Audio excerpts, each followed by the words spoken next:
Welcome to Homeschooling for Spirituality. The Flow is a delightful mix of insight, divine inspiration, and humor, where wisdom meets earthiness to help your ongoing spiritual growth and transformation. Follow the flow of enlightenment and explore everything spiritual through the deepest self-inquiry, as student Lisa Berry asks Master Spiritual Teacher G.P. Walsh the kinds of questions you would ask an elder, a wise man, or a sage, and receive direct, simple, comprehensive, and deeply human lessons and teachings. From transcending the experience of separation, releasing old conditioned patterns and wounds, and alleviating suffering, to demystifying esoteric practices and revealing one's true purpose and innate freedom. Welcome to the flow of enlightenment. Transformation is all there is.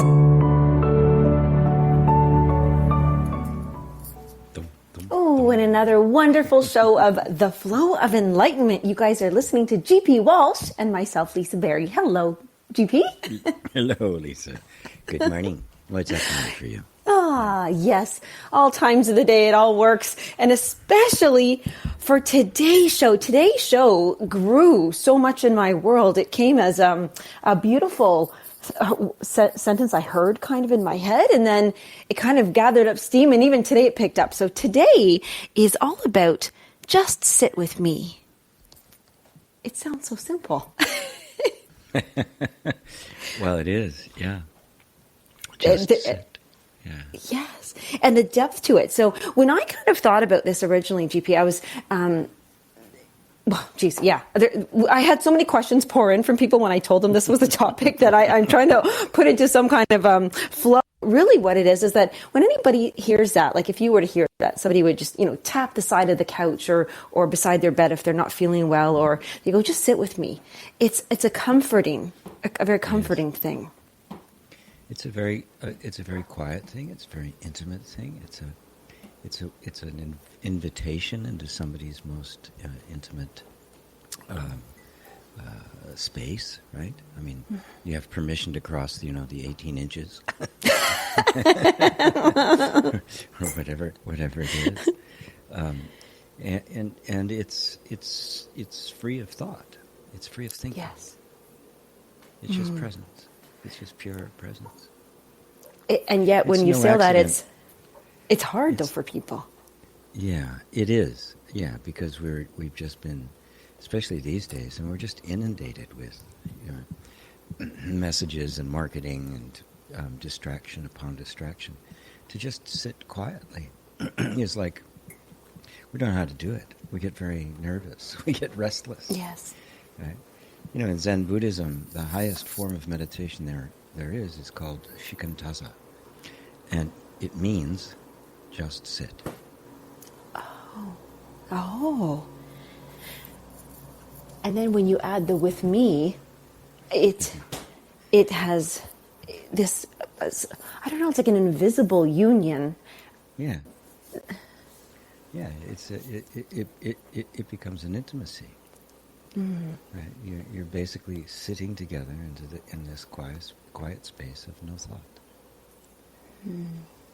And then thoughts will arise. You're having tea, you're having conversation, but what is it about a conversation with a dear friend that makes it so touching? It's not the words; it's that presence. Mm-hmm.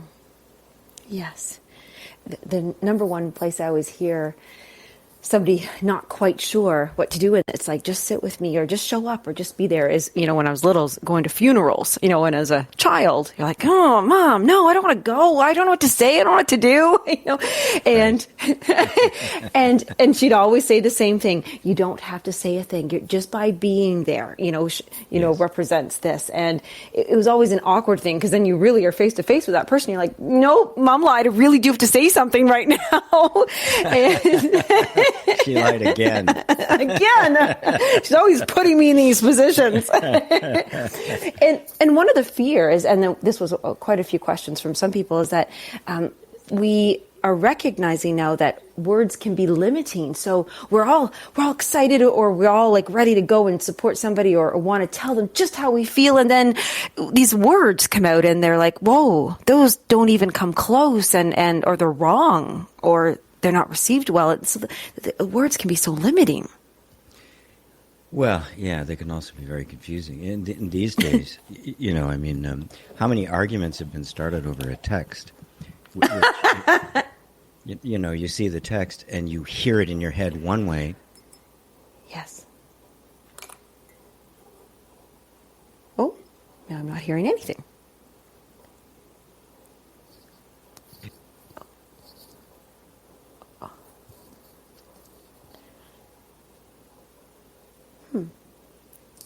I'm not hearing anything.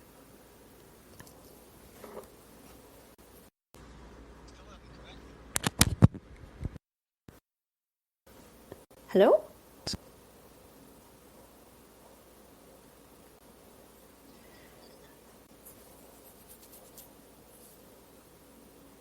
Can we hear me? Who's on air? All right, so I'll just share with everybody that apparently right now very just sit with me. We are apparently just sitting with GP. Oh, there you are. Could you hear me? Now we can. We haven't heard you since I said about the text. You said some people read a text, they see it, but they hear it a different way in their heads. Wow, that's weird. Yeah, just really all of a sudden I heard you cutting out. Yeah. That's totally weird. Okay. Yeah. Well, let's take it back from there then, because you are so right. I know so many times I myself have read a text, heard it, and actually got a little reaction, maybe the one I didn't like, and then I read it a little later because I didn't want to respond in that state, and I went, oh my gosh, I didn't even read it correctly. And so so much of the confusion can happen there. It's so easy, and you will project on to that message whatever your current state is. Right? If you're having a bad day, somebody sends you a text, you could interpret it completely opposite of what their intention was. Yes. Which you can't do if you're sitting there in front of them, looking into their eyes, looking at all their gestures, seeing their body language, feeling the energy behind it. The likelihood of misinterpretation becomes really small. Oh, and that's beautiful. It's almost like a way out. I swear, every show you give me a way out of something. I feel like, yes, out of jail again.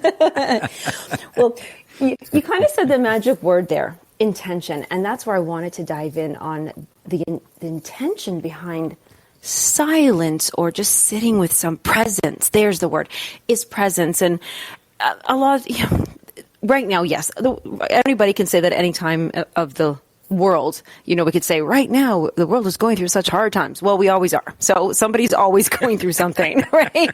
That's right. And when somebody, they just go, I just want to be alone. I don't want to be with anybody or see that person, but they really do know that there's the intention behind being with somebody. What in this scenario, what is the intention? Is it just truth? Is it us? Is it presence? What is intention at that kind of level? Oh, wow.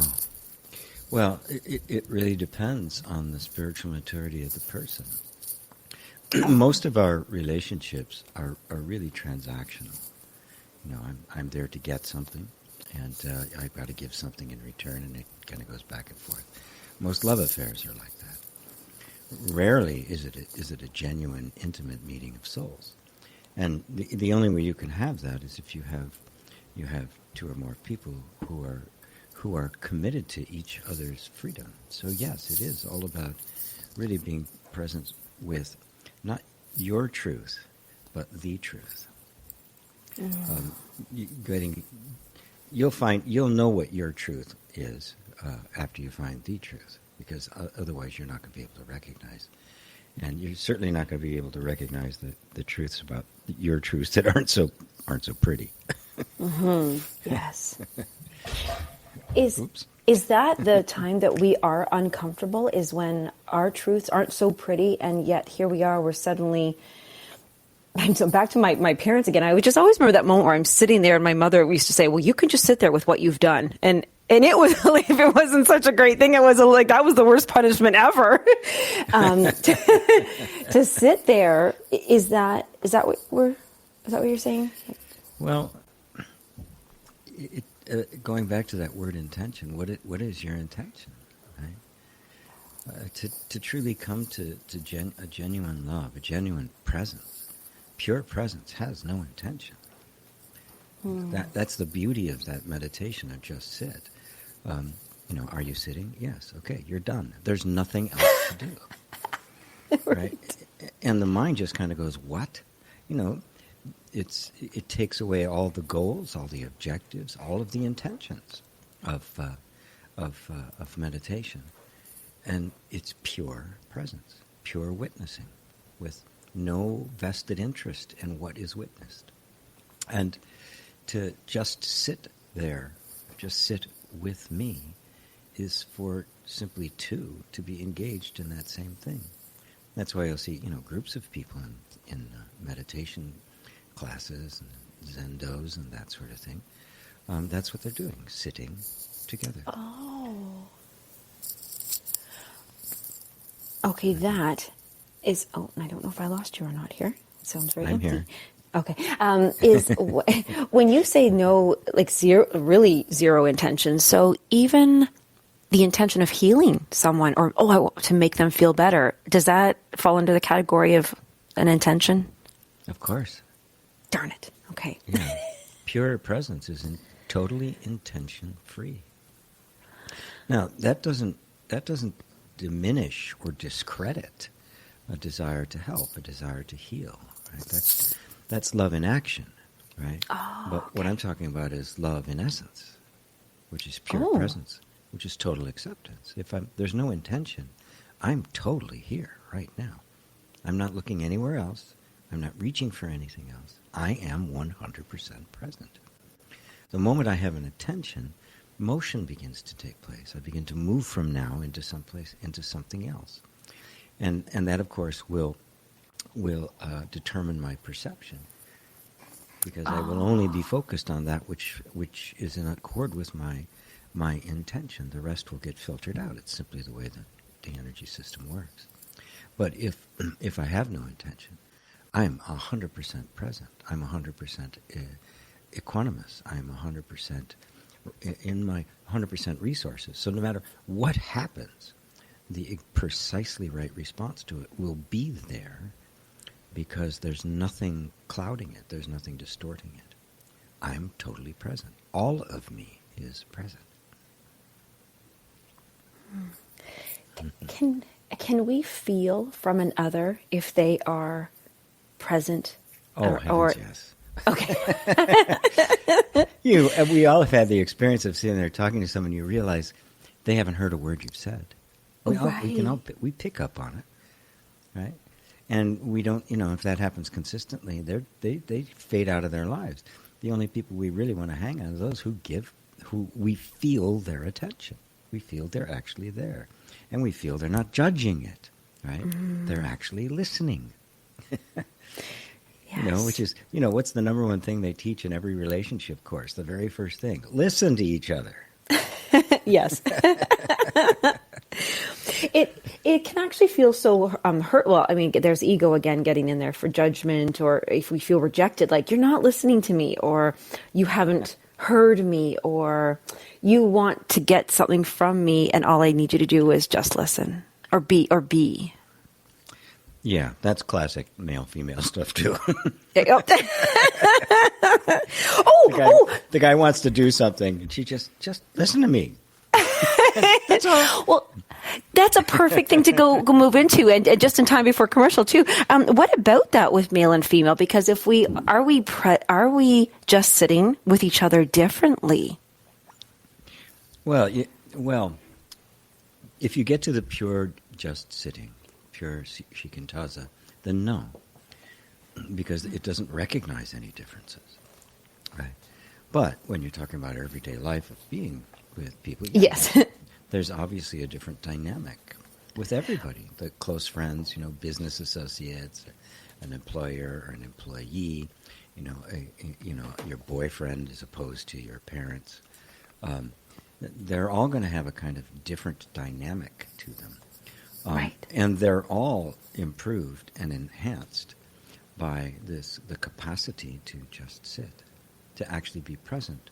Because if I can do that, well, then I'm capable of having intimate relationships. I'm capable of actually hearing what somebody says, and I'm capable of being heard. and I can tell when I am. So it is getting to this essential truth, this essential presence, which affects all of the relative ways in which it appears. When you get to pure love, every form of love that you give expression to will be improved. It'll be better. It'll be closer to the truth. Because the expression of love grows out of the essence of love. The essence of love, this unknowable, infinite space, completely undefinable. You can't describe just what is love. Well, you put it in terms of a feeling or an action or an interest, right? But those are all, whether it be the love of a book or love of a person or love of the sunset or love of nature, we use the same word, right? Yes. They're all incredibly diverse, and yet, in essence, they're the same. The essence is indescribable, yet we know it when we see it. Yes. It's so funny.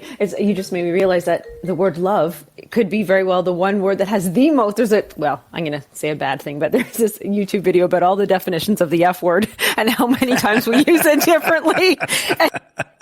And we should do like a parody or whatever it's called of the word love. It's very true, and it is one of the most versatile words in the English languages. Yes. Now, I would like to share with everybody, because I do know we're going to go to commercial, but what I want to bring this and turn this conversation towards is when we say just sit with me, around the healing internally for ourselves and for others. And I've got some goody questions that came up for this one, and I can't wait to ask you. So everybody come on back to the flow of enlightenment right after the commercial break. Don't go away. Yeah, don't go away. Stay.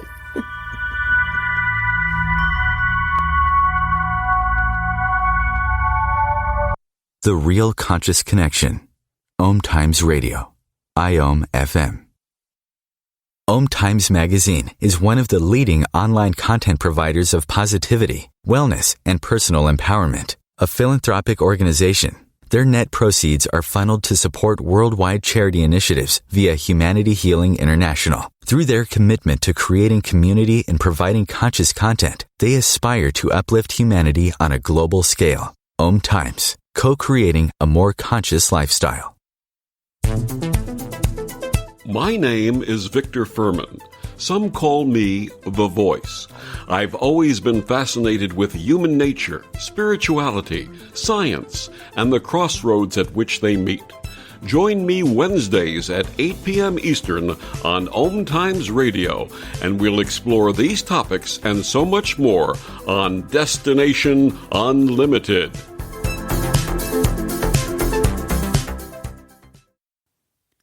Touch, move, and inspire. Sharing your story of how you overcame your deepest struggle will serve as someone else's survival guide. You are ready to get the book out of your head and onto the page. I'm Jocelyn Bellows, host of Breakdown to Wake Up, a live stream show dedicated to sharing personal journeys of men and women who have traversed through mazes of uncertainty, dark clouds, and dishonoring themselves, and the lessons they have learned along this path of what one can accomplish in our own self-discovery. And as a writing and life coach, I work with men and women to break through the BS of their lives to find their own voice and leaping into a life they love. It is my belief that when we share our stories of how we overcame what we have been through, it will serve as someone else's survival guide. So if you're ready to get the book out of your head and onto the page, I'd love to hear from you. Go to www.jocelynbellows.com and join me every Tuesday at noon Eastern and Wednesdays at 2 p.m. Eastern. If I could be you, and you could be me, for just 1 hour, if you could find a way to get inside each other's mind, walk a mile in my shoes. Walk a mile in my shoes. Walk a mile in my shoes. We've all felt left out, and for some, that feeling lasts more than a moment. We can change that. Learn how at belongingbeginswithus.org. Brought to you by the Ad Council. Walk a mile in my shoes.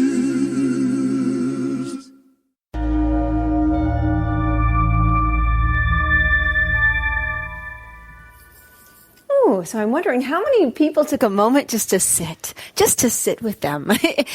When you shared, GP, that's actually one of the a Buddhist meditation called just sit.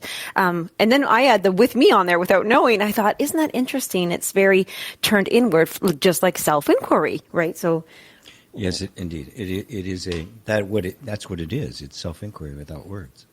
Yes. And when I think about it around the terms of healing, this is perfect. We'll start with self-healing on this because it really is a healing thing. Whether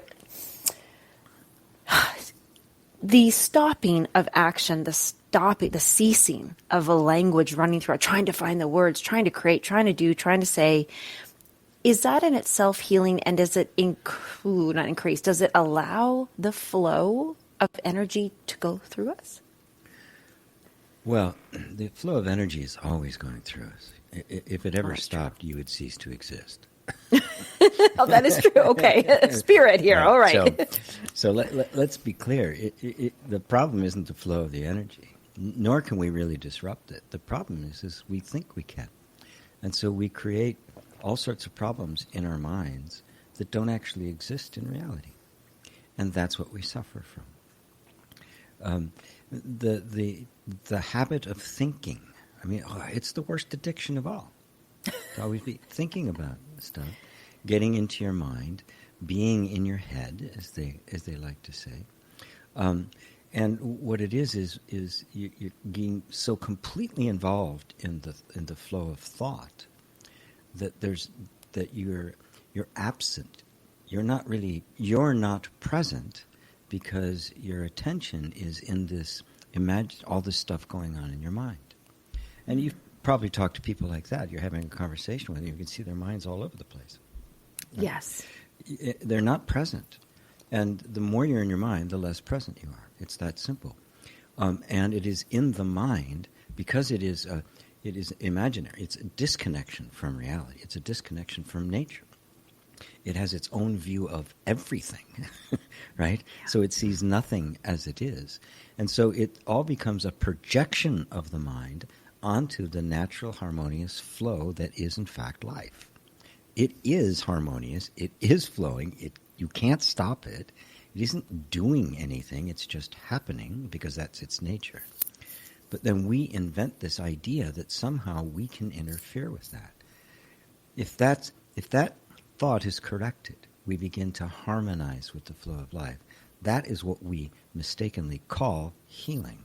It really is just coming back to what is in fact already happening, already perfect, already benevolent, and already in optimum health. Oh my gosh, I love that healing is the harmonizing with the flow of life. Yep. I think that's what okay. Oh my gosh, that's beautiful, because what I was going to go to, I was having a hard time whether I was going to go with memory and forgetting, or because you mentioned energy doesn't, okay, so a lot of people with Reiki and chakras or just energy healers, we think, we believe, we say that, your energy is stuck in this chakra or it's blocked and you've got to release it or free it or get it flowing again. Where does that come in on? Is that just a picture that we've created so that we have an understanding? Well, my views on this are pretty radical. All right, let's get radical. Right? Because I always just assume that life knows what it's doing. Now, it's obvious that when there's some kind of inharmony, there's some kind of discord, something's off, right? Right. And we are attempting to reharmonize ourselves with the natural flow of life, recognizing that, well, it's going to flow whether we like it or not. I can build a dam, but eventually that water is going to knock it down. It may not be right away, but it's going to, because I cannot stop the nature of things. When I try to, and I put up obstacles and blocks and pollutants and toxins and all sorts of stuff, I just create hell for myself. Right? It's not that life isn't flowing, right? It's following its own nature. But I've created a world in which I'm completely out of harmony with it. So how can I possibly expect to be healthy if I'm out of harmony with the natural flow of things? So Yes, I mean when somebody with Reiki or massage therapy or anything or acupuncture is making these adjustments to things, they're bringing you back into accord with the natural order of things. Now, only so much can be done that way, right? You can, a person can have a liver transplant and then ruin the second one. I mean, that's happened, right? Yes. Right? Because the actual pattern hasn't changed. Just the immediate consequences were alleviated temporarily, but the actual cause remains the same. And at the root of it all is our ignorance of our true nature. Our ignorance of our true nature is ignorance of the flow. It is ignorance of the nature of all things, because we're not separate from this flow. I mean, you are the flow and the witness of the flow. It is one stupendous whole. It is one functioning being. And, so I get a little bit aberrant, and I think that, I'm kind of isolated by myself, and I think that I can survive by myself. And it's insanity. You can't. That's like the leaf, wanting to get away from the tree. Oh. I don't need that tree. God keeps following me. He's got his hands all over me. That's right. That's so funny. Aw. Because we've created... That's so interesting, again, because sometimes just being with some people can really agitate and irritate someone, and we're like, oh my gosh, I hate being around this person because I feel so off and they don't know why. And then we create our own... We had intuition maybe, or a feeling around something that we didn't resonate with, weren't in harmony with another person's energy, but then we create even more of a block or a fear or a repulsion. And is there any way of, I don't know what the word is, letting that flow again? Well, sure. And there always is, right? I mean, harmonize with what is, right? That doesn't mean you can fix somebody else, right? Right. But if you recognize what's happening, if you recognize the energy that they're in, then either you'll be in a position where you can help them, or you can just kind of just pass to the side, like a keto, just kind of step out of the way and let them flow through. They don't have to touch you, right? I mean, I like to say I don't swim with sharks. Period. Yes. Right? I don't expect them to be any different. They're actually beautiful. They're amazing, right? But I'm not going to go hang with them because I know what they are. Right. Yes, I guess that's the discernment piece too, and I love that. There's a question that came in around with just sit with me, came up, and they said, well, I feel angels around me. I feel his presence. I feel when they're near. I feel when God's near. I feel when angels are near, or a spirit or a past loved one or energy. Is that just can other energy just sit with us? Well, the truth is that your perception of them comes and goes. They're always there. Okay. God's always there. The presence is always there. How could it not be? How can the infinite be missing somewhere? So it's our perception of it. The sage Osho was once asked, somebody said, are there such things as like fairies and wood nymphs and stuff? Yes. He says, sure. He says, well, okay, well, how come whenever I go into the forest, they're not there? And Osho says, oh, they're there all right. You're not. Ah. See, because we accept our kind of localized perception of things as being the fact, we imagine these things coming and going. Right? But I can close my eyes and the sun disappears. Right? Oh, yeah. A cloud can pass in the sky and the sun disappears. I can hold my thumb up. My stupid little thumb can block out the entire sun. Right. Right. Is it gone? Right.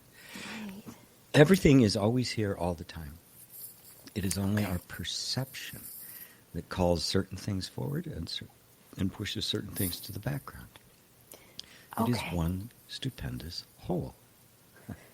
And so sometimes I feel them, sometimes I not. And then I interpret that as sometimes they're here, sometimes they're not. No, sometimes you're here, sometimes you're not. So does this the same conversation then around vortexes and hot spots? And, I myself went to Japan and climbed Mount Kurama, and it was, said and felt by many, but here's where your words just come in handy there, because they said, the roots, there's these huge roots, tree roots, and they say put your hands under the roots, you can feel the energy. And just by saying that, I think that most people would feel it because now they're feeling it, they're looking for it, they are present to it. Or are some things more highly like charged energy flowing? Everything is a matter of perception. Yeah. I mean, you are surrounded by the infinite emptiness of the one that is the source of all things. And all form is the manifestation of that one being. Now that form, they have different energy signatures, and some are intense, some are less intense. That all comes and goes. But that essential thing that we call energy, which is simply the felt presence of presence, right? Presence is there whether you feel it or not, right? Like truth is there whether you believe it or not. Right. And sometimes our perception opens, that aperture opens, and we actually have a sense of presence. But even that's secondary. Before there can be a feeling of presence, there must be presence. Before there can be a sense of being, you must be. So the ultimate absolute has no energy about it, has no signature. It's utterly empty. But it is. It is pure being. And then that pure being kind of creates a vibration, which is the sense I am. And out of the I am comes the entire universe. But the essence of it is not an energy. It is not a vibration. It is pure being. This is a hard one for people to grasp because we can't think of things except in terms of our experience of them. But all experience is one step removed from the source of that experience.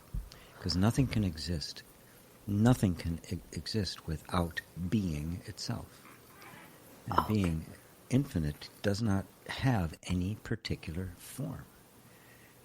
Its body is the truth.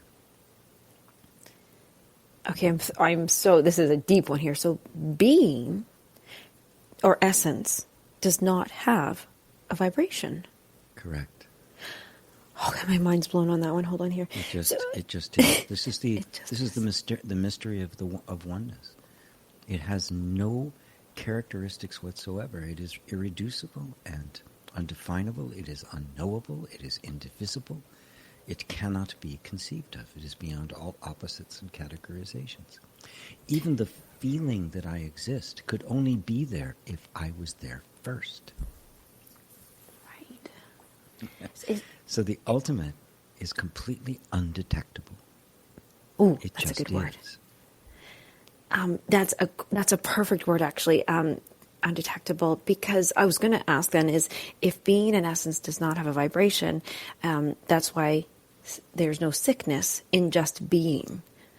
And so if we are just being with an other, the illness doesn't exist. The coma isn't there. The cancer, the sore tummy, I don't know. The fear. They do not exist. It doesn't exist. Now, is it that it is undetectable? Okay, wait. It is undetectable because it would therefore come into existence once the seer sees it or perceives it with using the ego. There you go. God, that took a lot. Okay, sorry. My goodness, I don't think you'll be able to say that again. No, gosh, it's recorded.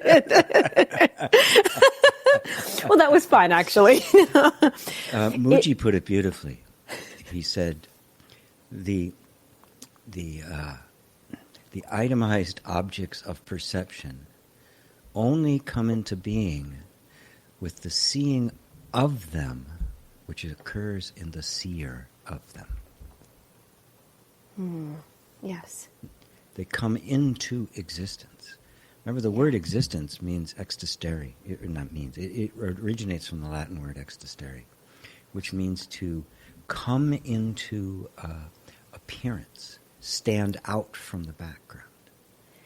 Yes.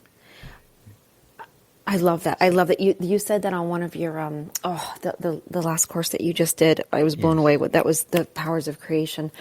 Yeah, that was the biggest aha moment, and only because I'm going to throw everybody on this one because what hit me at that time was not about healing. It was actually a financial thing that I thought, well, if people were to bring into existence that we are abundant, we're rich, we have prosperity, or health or anything, love, relationship. If we can bring it forward, if we see it, then it must exist. We think of it as not existing and then coming into existence. Right? Yes. But the reality is it always exists in nascent form, and we are simply calling it into form. So it always exists. Anything that can exist exists already in potential. That means it is part of the great emptiness. That's like DNA. But it is not seen. Right. And so we believe that if my bank account is low, then I am not abundant. And if it's high, then I am abundant, which is conditional. Right? Abundance is not conditional. It simply is. It's the nature of the infinite. Therefore, it always is. And I will call it into existence either as in its negative or in its positive aspect. I'm either going to hold a triangle or I'm going to be looking at a hole in the wall the shape of a triangle. They're both triangles. One is presence, one is absence. And so the presence and absence are actually predicated on something being there or not being there. The reality is it's always there. If you understand that, manifestation takes on a completely different character.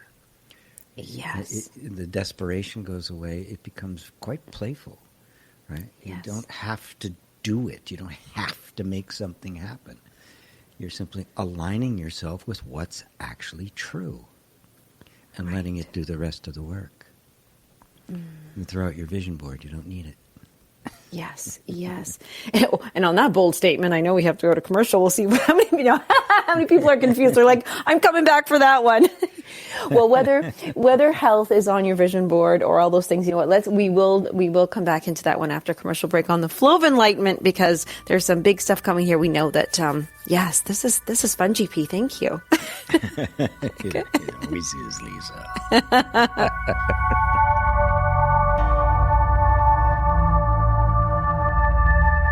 Conscious media for conscious minds. OMTimes. Ascending Hearts is no ordinary dating site, but a spiritual dating site with a purpose, to link you with your soulmate. We engineer the serendipity so you can trust that you will attune with someone that has the same matching vibration as you.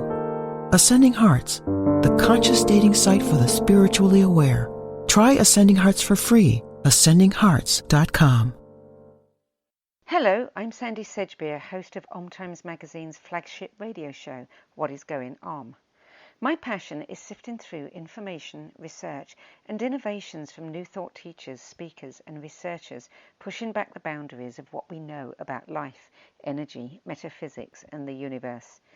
I love shifting perceptions about who we are, why we're here, and how quickly impossible becomes normal when we open our minds, expand our awareness, and accept that the only limits that exist are those we place upon ourselves. So if you're the kind of forward-thinking, eager investigator of what lies beyond the current reality that most perceive, why not make a date to come play with me in the field of possibilities at 4 p.m. Pacific Time, 7 p.m. Eastern Time every Thursday, and together we can discover what's really going on. Coping-19, brought to you by CDC and the Ad Council. If you're feeling increasingly lonely right now, you're not alone. It's totally normal. Even though we may not be able to get together in person, connecting virtually with friends and family still gives you a chance to interact with people and may help raise your spirits. Join a virtual book club, set up group text chats, or online video coffee breaks with coworkers. Find more self-care and coping tips at coping-19.org.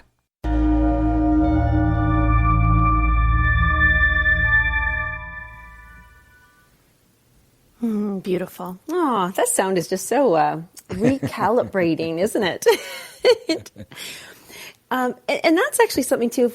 Can we just sit and just be and have music and sound around us, or is that engaging our thoughts? Well, needless to say, I make meditation music and do guided meditations and things like that. But ultimately, that's why it's regarded as the highest form of meditation, to just sit in silence. And what it really means is to sit and be the silence. Oh. No motion whatsoever. It's not just I'm sitting still. I am still. I am the stillness. Right? It's a loss of the sense of identity, and a merging with this infinite wholeness, this infinite emptiness, because that is who you really are. That is the self. Everything arises out of it. Everything is a manifestation of the self. But that self is not personal. And this is the great realization. It is the infinite self cannot be a person. It can give rise to an infinite number of persons, forms, as it does. Just look around the world. I'm just looking out my window now at a bunch of trees, and it's just staggering, the sheer amount of quantity and quality and individuality in every leaf and every blade of grass. It just grasp that. Well, then what are you? The one who actually witnesses it. And that was actually one of that's probably one of the scariest questions that came up for people as we talk about, it's the number one fear is public speaking. And when one of the questions that came, and I've had this question before, and I probably would ask it myself, to be honest, is I know many exercises, when you're in networking circles or even in yoga and stuff, they have these practices or exercises where they say, turn to your partner. And without saying a word, just look into each other's eyes. and I know, yeah, you're like, I'm going to crawl out of my skin. What are they thinking? What are they looking at? What is it?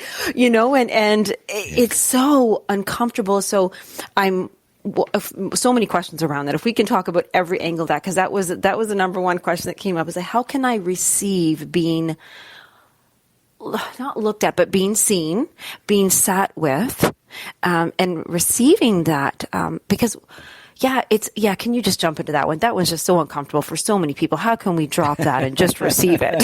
Right? Well, it can become a practice, right? If you looking into somebody's eyes, and it's a tantric practice. It's something I think all couples should do. Just sit face to face and just look at each other, right? In silence. And what happens is the mind goes crazy, right? Yeah. Because the ego is always trying to define itself to others. It's always trying to put an image of itself in somebody else's mind. Right? And if you're just sitting there being seen, the ego's hands are tied. There's nothing it can do, right? Because the idea is you're not even going to gesture.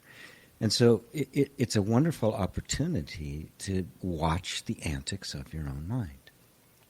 And in that watching, if you really watch closely, a sense of space can develop, and you can see them as habits of thinking and acting, and not inherently natural to you. Because what's inherently natural? Look at a child. Look into a baby's eyes. They don't have any problem. They don't try to become something else. They just look. They're completely entranced. Yes. Sometimes an animal will do the same thing. They'll just kind of stare at you, just kind of taking you in. But there's no affectation there. There's no thinking going on. And so you can. A practice like that, which is just another form of just sitting, right, becomes an opportunity to to get some separation between yourself and your mind. And then you find that behind all of this activity of the mind and its judgments and, it's trying to make stuff happen and present a nice, pretty picture of itself, that same little baby is there that's just watching. Yeah. Right? But we've gotten so wrapped up in our thoughts. You take a step back and suddenly you find you're just watching your thoughts. And now you're watching them. And then the thoughts can dissipate a bit, and now you're actually looking at the other person. And if that happens, after a while, a very deep intimacy can happen. Just kind of an unspoken communication.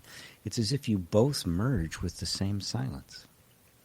Ooh, that was pretty. Yes. Oh, wow. I'm thinking of the song Sound of Silence. But I remember, this is a funny share, when it was in the dating scene, and I was dating people, and I remember some people don't look at me the same way somebody else does, and I don't even see sometimes people because you just look so past it and through it, and it's such an easier thing. A question, you brought up animals. Because I think we've all felt that, whether it's babies or animals and them looking at you, and we're like, whatever we did care about, what we look like or thought or did, it melts away. We're like, I know the animals or baby aren't judging me, so I can sit here. Can healing occur from, like, a lot of people use horses and, any animals, lots of animals, therapy animals. Are animals witnessing us, or are they just being there, or are we just allowing our minds to shut up and let the healing happen? Or how does healing with animals work? Well, being in touch with animals is like being just in touch with nature, because they don't think. They're not in their minds. And so they are always present. Ah, yes. They're always fully present. And so when we let ourselves be with them, we become present. And that's what you feel, that sense of just relaxation and relief, and just kind of, the spotlight's off. I'm just here with my dog, right? Because it's not, there is a total absence of judgment because there's an absence of thinking. They're not categorizing you. They are completely present. The plant is completely present. The tree is completely present. They're not distracted. This is the unique power and problem of the human being is thinking. Yes. Okay. And when we're on the animal and nature thing now, some people really have this connection, like super refined, I would say, connection. They're tuned into the frequency of nature, and they share with us what they are hearing or feeling or sensing from trees and nature. Is that because they're just tuning in on a different present level to... Yeah, they're sensitive to the presence. Yeah. It's unmistakable. I mean, everything has an energetic signature to it. I mean, if you close your eyes for a moment and just let your attention wander around your body, you'll notice your elbow feels different than your foot. You can tell. What's the difference? Right? When you're not looking at it, when it's not an object in the mind, which is, a form, which is all just sight. There's no forms to feeling. It's just kind of this field. But every part of your body has a different energetic feel to it. And so everything is like that. The plant outside. If you actually, you can practice this, you can begin to feel the room you're in. Ooh. As an energetic presence, and things outside, the trees outside your window, or the cup sitting on your desk. Right? It's only our minds that have kind of compressed us, only in belief and not in reality, into this little area in the skull. You're not actually there. Yes. Consciousness permeates everything, and that's what you are. Yeah, we keep ourselves imprisoned in that little room, in the skull room. That's right. The skull room, yeah. Right. With that, it's so interesting. I'm so glad that, I'm launching into an offer for people, an invitation, I should say, actually, because as you guys know, and I was going to launch it last week, but it wasn't quite ready. So now we're ready.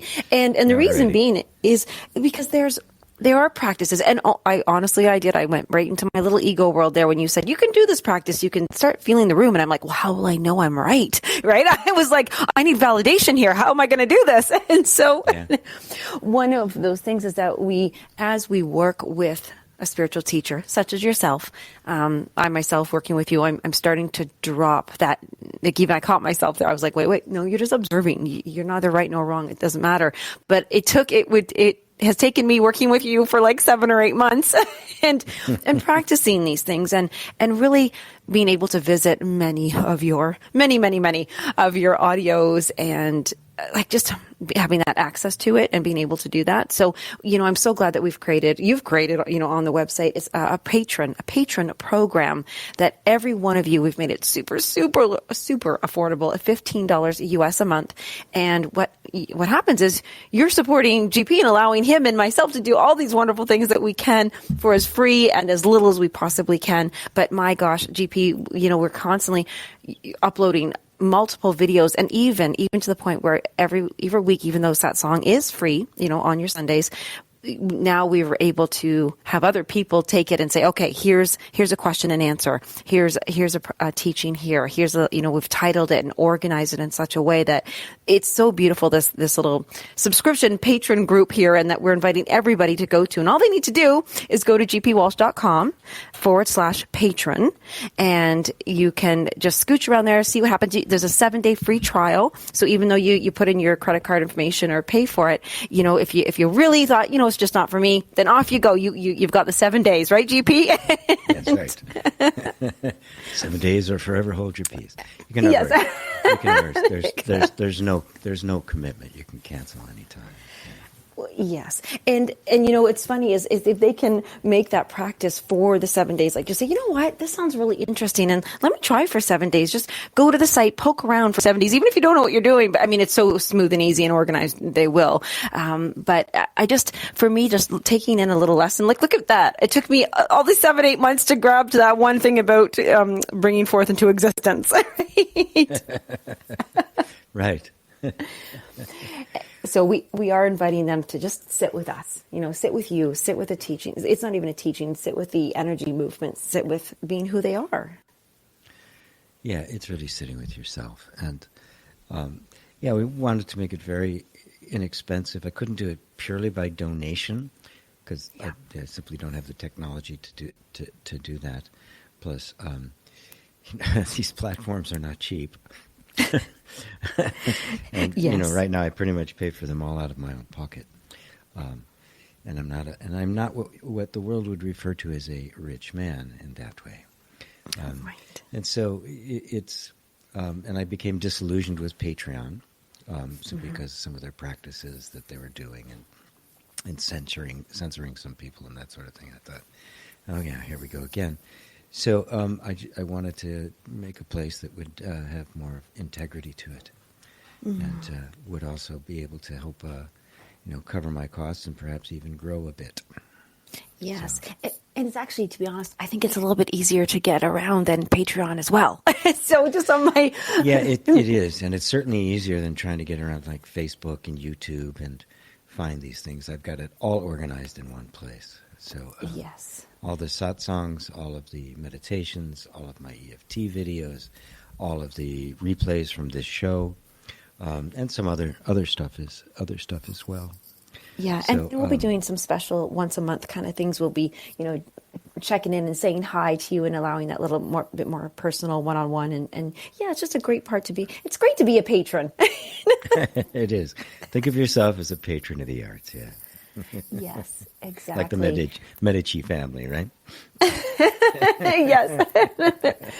Well, it's such a pleasure to be able to connect with another. So when I come and do the shows with you, GP, I just so look forward to it because I do get to gather other people's questions and what their fears, what is their conflict, and then bring them to a teacher who does self-inquiry, because it sounds so simple, but it's really the way to go. Like all the other things, there are so many beautiful bridges, like the Reiki and like that. But self-inquiry kind of is that blanket thing. It just helps everything. Well, ultimately, I have some energy healing practices that I use, and yes. I will recommend others to people, like Reiki and that sort of thing. I actually did get the Reiki thing. Learn that. Just I couldn't be quiet for that long a period of time, so it didn't work for me. But none of them actually pierce or penetrate into the deep question of, well, who am I? Who am I when I take all the external references away? All of them. Right? Take away the body, the mind, the history, the memories, the associations. Take all of it away. And what's left? Who am I in my absolute purest form? There's nothing additional extra, just all original equipment. And only in this kind of non-dual self-inquiry do you encounter that. I love that. So, guys, come on back next week if you're asking that question. I'm so excited to find out who take all external definitions and terms away. Aw, thank you so much, GP. Thanks, Lisa. Everybody pop on over to gpwalsh.com/patron. We can't wait to see you there and sign up for the light letter. Okay, we'll talk to you guys next week. Bye, everyone.